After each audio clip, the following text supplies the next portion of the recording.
हमने विश्व की जलवायु के आधार पर कोपेन का वर्गीकरण तो पढ़ा था, लेकिन इसमें एक कड़ी एक जो प्रमुखता मुझे जोड़नी मैंने आवश्यक समझी, उसमें आप देखो कोपेन के वर्गीकरण को अगर हम वास्तविक रूप में देखना चाहें तो पृथ्वी पर जो है, जो हमारी अर्थ है, प्लेनेट है, उस पर कितने वर्ल्ड के क्लाइमेटिक टाइप्स बन सकते हैं। तो उसका मैंने एक यहाँ पे चित्रण प्रस्तुत किया है, जिसको हम चित्र के हिसाब से भी समझ सकते हैं, और मैंने इसके ऊपर कुछ नोट्स भी आपके सामने प्रस्तुत किए हैं। आप देखो, मैंने कैटेगरी बना रखी है ऊपर ऊपर वर्ल्ड क्लाइमेट टाइप्स के नीचे हमने लिखा है क्लाइमेटिक जोन। तो क्लाइमेटिक जोन्स अगर हम मतलब जलवायु क्षेत्र अगर हम देखें तो इक्वेटोरियल जोन सबसे पहले आता है, फिर हॉट जोन, फिर आता है फिर warm temperate zone, cool temperate zone, cold zone और एल्पाइन जोन। ये 6 प्रकार से हम जो है पूरे विश्व को वर्गीकृत कर सकते हैं। इक्वेटोरियल जोन का विस्तार अगर हम देखें तो 0 डिग्री मतलब भूमध्य रेखा से लेके 10 डिग्री उत्तर और दक्षिण, यहाँ तक इसका विस्तार होता है। इसमें जो जलवायु होती है उसका प्रकार है हॉट वेट इक्वेटोरियल, मतलब उष्ण आर्द्र भूमध्य रेखीय प्रकार की जलवायु है।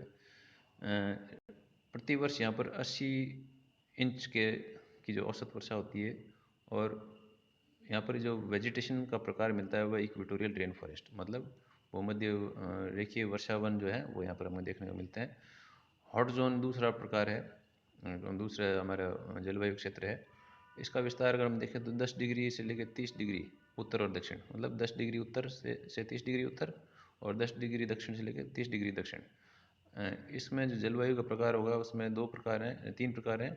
एक तो ट्रॉपिकल मानसून, उष्णकटिबंधीय मानसून प्रकार की जलवायु जो भारत में पाई जाती है, ट्रॉपिकल मेरीन, और तीसरी सूडान। सूडान एक अफ्रीका का एक देश है जहाँ उस ये 3 प्रकार की जो है जलवायु हमें देखने को मिलती है यहाँ पे। तो इसके पश्चात एक और है जो डेजर्ट, तीसरी जो है डेजर्ट प्रकार की जो जलवायु, उसमें सहारा मरुस्थल और मिड लेटीट्यूड टाइप, जिसमें अपना थार का मरुस्थल भी आता है, और सॉरी जो चाइना के टकला मकान और इस तरह के जो पेरुवियन डेजर्ट है वो मिड लेटीट्यूड मध्य अक्षांशीय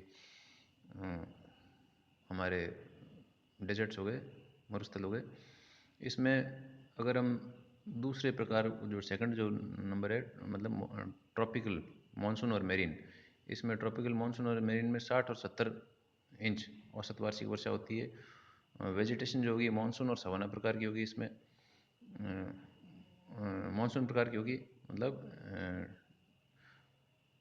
वर्षा ऋतु के अंदर यहाँ वन जो है हरे भरे होंगे, बाकी जो है शीत ऋतु जैसे आएगी तो वहाँ शुष्क मौसम मिलेगा, और ये जो पर्णपाती वन हमें यहाँ अधिक देखने को मिलते हैं, डेसिडियस टाइप्स ऑफ फॉरेस्ट, जो साल में एक बार पत्तियाँ झड़ा देते हैं। तीसरा जो प्रकार है वो सूडान टाइप है। इसमें वर्षा की जो औसत वर्षा है वार्षिक वो है 30 इंच, और यहाँ पर सवाना प्रकार की वनस्पति पाई जाती है। सवाना प्रकार की वनस्पति में जो है घास के मैदान विस्तृत होते हैं। चौथी जो है डेजर्ट टाइप की है। डेजर्ट में 5 इंच से कम वर्षा जहाँ मिलती है हमें औसतन। यहाँ वेजिटेशन जो कि डेजर्ट टाइप की होगी, जीरोफाइटिक, जैसे अकेशिया जिसकी रूट्स डीप होती है, कांटेदार होते हैं, पत्तियों पर वैक्स होगा या पत्तियाँ कम होगी, इस तरह की वनस्पति पाई जाती है। अब तीसरा जो क्लाइमेटिक जोन है वो है वार्म टेम्परेट जोन। इसके अंदर 3 उप विभाग हैं। ये 30 डिग्री से 45 डिग्री उत्तर दक्षिण के अंतर्गत पाया जाता है। वेस्टर्न मार्जिन, सेंट्रल कॉन्टिनेंटल और ईस्टर्न मार्जिन। ईस्टर्न मार्जिन में चाइना टाइप, गल्फ टाइप और नेटल टाइप। ये ईस्टर्न मार्जिन मतलब मार्जिन ऑफ द कॉन्टिनेंट, जो तटीय भाग होता है कॉन्टिनेंट्स का, उसको हम मार्जिन बोलते हैं। समुद्र से लगता हुआ उसे मार्जिन बोलेंगे।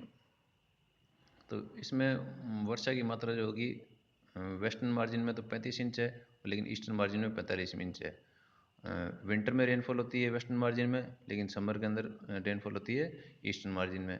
जबकि सेंट्रल कॉन्टिनेंटल टाइप में लाइट समर रेन होती है, गर्मियों में थोड़ी थोड़ी हल्की हल्की बरसात होगी, जो 20 इंच वार्षिक औसत बैठता है इसका, 20 इंच या उससे अधिक। अब वेस्टर्न मार्जिन में हमें मेडिटेरेनियन टाइप की फॉरेस्ट मिलते हैं और श्रब्स मिलते हैं। जबकि ईस्टर्न मार्जिन में हमें वार्म वेट फॉरेस्ट या बैम्बू प्रकार की जलवायु मिलती है, वनस्पति मिलती है, और कॉन्टिनेंटल टाइप में स्टेपी प्रकार के और टेम्परेट ग्रासलैंड जैसे स्टेपी, प्रेरीज, पम्पास, वेल्ड्स और डाउन्स, ये प्रमुख घास के मैदान है, नरम घास होती है। तो ये एक वर्गीकरण हुआ। कूल टेम्परेट आते हैं 45 से 65 डिग्री के ऊपर, उत्तर और दक्षिण में। तो इसमें भी वेस्टर्न मार्जिन, ईस्टर्न मार्जिन और सेंट्रल कॉन्टिनेंटल टाइप 3 प्रकार से विभाजित किया। वेस्टर्न मार्जिन में ब्रिटिश टाइप की हो गई और ईस्टर्न मार्जिन में लॉरेंशियन टाइप हो गई, कनाडा की जो जलवायु है वो हो गई, और सेंट्रल कॉन्टिनेंट में साइबेरिया टाइप हो गई। यहाँ पर तापमान वर्ष भर कम रहता है और बरसात भी जो है अत्यधिक नहीं होती है। 30 से 45-40 की जो रेंज है उसके बीच में बरसात होगी। और कॉन्टिनेंटल टाइप में बीच में जो मध्य महाद्वीपीय क्षेत्र हो गए उसमें 25 इंच के आसपास बरसात होती है। और वेजिटेशन जो है डेसिडियस भी होगी, एवरग्रीन भी होगी, मिक्स्ड फॉरेस्ट होंगे, 3 प्रकार की वेजिटेशन होगी। और फिर इसके पश्चात आता है कोल्ड जोन। जो 5वां क्लाइमेटिक जोन है वो है कोल्ड जोन। ये 65 डिग्री से 90 डिग्री उत्तर और दक्षिण के मध्य विस्तृत होता है। आर्कटिक और पोलर प्रकार की जो है जलवायु यहाँ देखने को मिलती है। वर्षा जो है 10 इंच से कम होगी। टुंड्रा, मॉसेस और लाइकन्स, ये वेजिटेशन यहाँ हमें देखने को मिलती है। इसके पश्चात एक वर्गीकरण किया गया है क्लाइमेटिक जोन का, वो है अल्पाइन जोन। अल्पाइन जोन में माउंटेन टाइप की क्लाइमेट होती है, हाईलैंड की क्लाइमेट जो पर्वतीय भागों में पाई जाती है। जैसा कि मैंने उदाहरण पहले भी दिया था, माउंट आबू राजस्थान में पड़ता है, शुष्क राजस्थान है, जहाँ वर्षा जो है औसतन 50 सेंटीमीटर रहती है। लेकिन यहाँ पर माउंट आबू है, उच्च भूमि का क्षेत्र है जहाँ पर हैवी रेनफॉल हमें देखने को मिलती है, टेम्परेचर हमें कम देखने को मिलते हैं, और वेजिटेशन भी इसमें एक अलग प्रकार की है जिसमें अल्पाइन पास्चर्स होंगे और कॉनिफेरस वेजिटेशन होगी। फर्न और मॉसेस यहाँ हमें देखने को ज़्यादा मिलती है। तो ये इसका एक डायग्रामेटिक रिप्रेजेंटेशन मैंने नीचे दिया हुआ है, आप उसको देखो ध्यान से और अध्ययन करो। कोई प्रश्न हो तो वैसे पूछें। धन्यवाद।